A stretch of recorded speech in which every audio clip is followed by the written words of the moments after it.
Good morning, everybody. We're at a house from 1983, 1 year newer than my model. Me, anyway. So 1983 house. We're doing a full home inspection and a sewer camera inspection of this house today. Looks like they did a remodel. I've already went through most of it. I'm going to do a couple of wraparounds of the house on the inside and the outside, just kind of show you what I saw today. A little bit of vegetation touching. It's starting to die out, so I just kind of pulled it away from the house there. Not a big deal. The siding on the side of this house here has definitely got some water damage. You can see it starting to separate and pull away. They've tried to do some patching with some really thick paint and some sealant, but it's just not working. A lot of that is warped and going to have to be replaced, especially in these sections like this where it's all bowed out.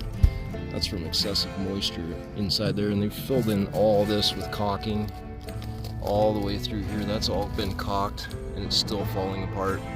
So the caulking isn't made to fix everything, guys. It's made to patch holes and fill holes to keep water out, but it's not made to hold anything together. So the lower course of siding on most of this house is going to need replacement. This window on the primary bathroom, I can't open it, and it's a big deal because there's no vent inside that bathroom. So we got the main water valve here. We're about 65 psi. It's a little lower than normal.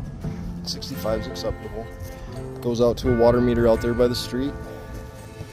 We got our front windows here where they've got some wear and tear. These are west-facing windows. You can see the plastic trim in here starting to deteriorate. Several different locations.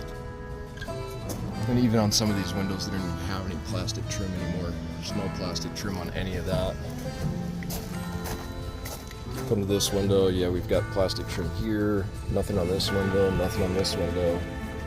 So we need some window company to come through and seal in all these areas to keep the moisture out. You know, even if rain doesn't hit this, moisture is going to push in from the outside on high pressure days. So the front driveway, which faces west, sun's going to be coming this way in the afternoon. Got the front driveway here, security camera, so I'm not going to talk too loud anymore. Looking up on the roof surface, you can see some of the granular loss. You can see all those bright spots on the shingles. Those are just telling me that the granulars are starting to fall off the shingles. Just excessive heat, it gets hot, wear and tear over the course of time. But these are the areas where I like to see gutters. I like to see a gutter wrap around here, and bring that water out all the way to here. What that does is it keeps all the water from going into the garage wall here, and this is very susceptible to termites. Not only are you dumping water here from the roof runoff and that doesn't have anywhere to go, but there's no drain located here. There's nowhere for this water to go once it gets out of here, so it's just going to saturate that ground, wick up through the concrete stem wall there, wick up into the wood, which it has several locations down here by the dryer vent, by this electrical outlet that doesn't have any power today. That's broken, obviously. So we need to get water out of here. We need to put a drain here, or just keep water out of here from the beginning. Put a little gutter system up here. Makes the most sense in the world to me. Garage door is a scissor action garage door. No, it's not a lesbian. It is a scissor garage door, which is not very safe. It's not a very safe door to have at this day and age. There's a lot better models with your regular rack up on the ceiling. What these spring action ones do is they kind of go like this when they open and close. We'll go in and I'll show you here in a little bit, but you don't want to get your hand stuck in there. Driveway doesn't look too bad, looks original. Got a couple minor cracks going on here, there, down there, but it's really not a big deal. Corner lot, it's really busy intersection too. Minor damage to the garage door, little dents here and there, but these aren't panels. This whole thing is connected because this swings back as one whole unit. We don't have different panels. This is a panel. Electrical service over here by the fence. The fence is working fine, no issues with that. So this is an old Kraus-Heinz service panel, 200 amp service panel. We're missing any GFIs or anything like that for safety. That would be a new standard. If we were to put a new service panel in here, it would be a 200 amp service panel with GFCI, AFCI breakers, something to protect the house. Now we don't have GFI in the kitchen. We do have it in the bathrooms. We don't have it in the laundry or the garage. So it'd be a good idea if you did update their service panel at some point to just put some breakers in here instead of putting on all new outlets inside the house that have GFCI, AFCI on them. So most everything is labeled here. It's not labeled real clearly. I'd like somebody to come through with a magic marker and just make these a little bit better. But we've got the AC and the range and the dryer. Those are big circuits, and the water heater. 200 amp service, 4 gauge copper coming in. So this is part of the vegetation that's touching the house. We can't have those trees touching the home. The termites will find their way into that and drill all their way up right through that tree into your attic. Just pop this open. Continuing on the back side, we've got more water damage on the bottom of the wood siding here, going up into the garage. This air conditioner, it's not working because the plug-in doesn't have power on the inside of the garage there. Typical water damage on the side here. They've had a lot of grass, a lot of stuff growing into that wood siding, causing damage for years. Chimney doesn't look bad, but the siding is in the same condition on the chimney as it is on the rest of the house. A lot of it's been painted, really thickly painted, and not really filled in very well. You can see a lot of the old fasteners, nail, star head. You know, some of these are kind of indicative of termite tubes or termite tunnels in the past. It's really hard to tell once they paint it and coat everything up. You know, I can't tell the damage between water, or difference between water damage and termite damage, really. We do have a gable vent up there. Now these are mostly vaulted ceilings.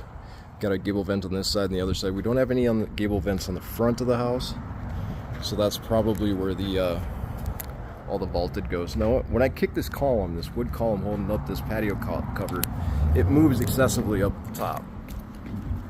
So I shouldn't get movement quite like that. That shimmy, that shake, that should be a lot stronger than that. So there's some movement going on here, and this crack is forming pretty big right in the middle of it. It's going through at least 25% of it at this point. I definitely keep an eye on it. It doesn't seem very secure to me.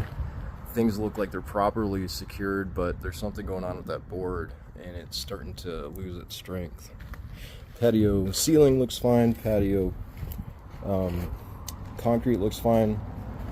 See any issues with that? We're missing screens on the windows. All the windows miss a screen on the sliding glass door too, and the track on this old sliding glass door is just, it is rough.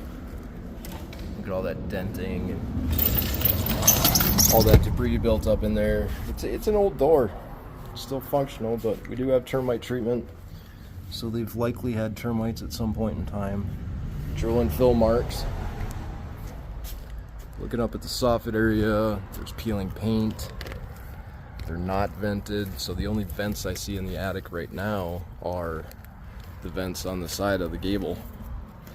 So not having eave ventilation or soffit ventilation, not having any turbines up on the roof, not having any O'Hagan vents, nothing like that. To increase the ventilation, it's not good. That's probably contributing to our excessive granular loss. These shingles would probably last a decent amount of time longer if they just had some more ventilation and the attic didn't get quite as hot. On the back side of the house here, it's oh yeah, that's not. I just saw this hinge in the corner, and I'm like, there's no way. That is, what is that? Somebody just mounted a hinge right in the corner. Okay. I had to check. Backyard's pretty clean. We're missing a few bricks on the top of the fence wall here. If you want to replace them, it'd be great. You can see the step crack forming here. Now they've pulled out a big tree, several big trees that probably had some pretty big roots. Probably pushed it up in this side. I would like to take a look at the other side of the wall and make sure there's no damage to the wall before I say that it was caused from the trees, but there's a very good likelihood that it was caused from tree roots. You can see these pushing all the way up through this. That means this whole wall is getting lifted at this point. Both sides want to fall down. So other than that, I'll give you one guess as to where that condensate line drips. Now that's an internal mounted condensate line. That's 3/4 inch PVC going from the rooftop package unit in through the attic, in through the wall, and then down here and discharging on the ground, which is good. We want it to discharge on the ground, not on the roof surface. That's great. We just don't want those PVC pipes inside the attic because they have a potential to break. So if those lines in the attic break, your condensate's just going to keep pouring into the attic or into this wall cavity, and you're going to cause more water damage. So what we do is take that 3/4 inch PVC, abandon this hole, and bring that 3/4 inch PVC right to the roof edge, about 6 inches over the roof edge, and drop it down a little bit farther away from the foundation than this is. This is right on the foundation. You can see that's all moisture down in there, and it's absorbing into the ground, absorbing into the foundation, absorbing into the wall, the cladding, the wood cladding out here. So it's just a better idea. Run that PVC line off the roof surface down to the ground. You prevent a whole bunch of damage that you don't want to deal with. I'm often doing a home inspection and the real estate agent can't figure out what direction the house is pointed in, so they have to pull up the compass on their phone or pull something up because they don't believe me what direction they're looking at. One quick tip if you want to know what direction the house is facing is look at the roof. If that satellite dish is pointed in that direction, that's south. They always point to the south. If you look up at the roof, they're always pointed towards the south. So if you see a satellite dish on the roof, that's south. See, if you don't take that stuff out of the overflow, it's just gonna build up. It's not gonna be quite as functional. It's still getting some water down there, but water is starting to raise up on that overflow pretty quickly. So these are the vent stacks that I couldn't get down with the sewer camera. Just too much debris built up inside of them, and I can't make those 90-degree bends to get underneath the house. Sewer camera inspection at 9879 North 67th Drive in Peoria. We're on a roof vent jack right now. I'm trying to get access to the plumbing system through one of these vent stacks up on the roof. About 105 degrees right now. We're going to do our best we can to get out to the city street through these vent stacks. Because there were no cleanouts visible in the front yard.